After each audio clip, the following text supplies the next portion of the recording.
Hi, thanks for joining me for another TileMart episode.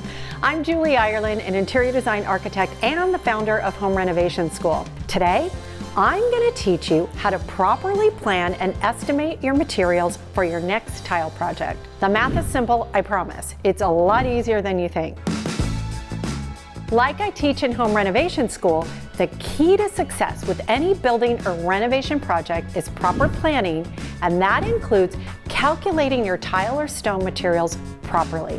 What we want to avoid is having not enough or too much material. If your calculations are off, this can significantly affect your budget and cause other disastrous problems, such as your product being discontinued or no longer having the same die lot available should you run short on materials. And remember, anytime you have to stop and readjust your project, this impacts your production timeline, which has a trickle-down effect and ultimately costs you time and money.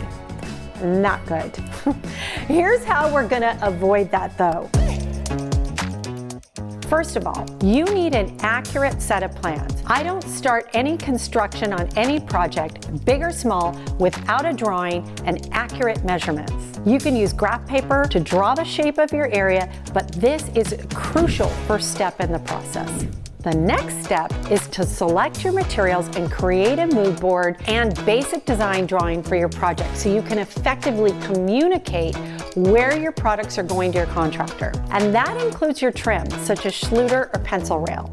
Tile and stone for your floors or walls are calculated in square feet. You can use a calculator to figure out what you need by taking your length times your width measurements. And a safe rule of thumb is to take that number and add an additional 10% for waste, such as waste that'll be caused by breakage or tile cuts. It's really important that you inspect your tile or stone materials as soon as they arrive to make note of any damage during transport. I personally always open boxes and take a look before I start any installation. When calculating material for your trim, this is calculated in linear feet or height. For instance, if you have an 8-foot ceiling and you're tiling from the floor to the ceiling, you're gonna need 8 linear feet of trim plus 10% overage.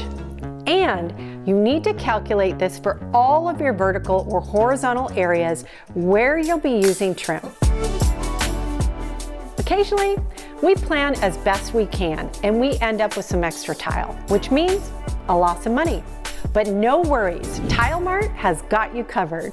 While most tile companies don't allow returns, TileMart has a generous 365-day return policy with a 25% restocking fee, no questions asked. We want to help you in any way that we can, so we'll happily return it for you. We love putting money back in your pocket for your next project.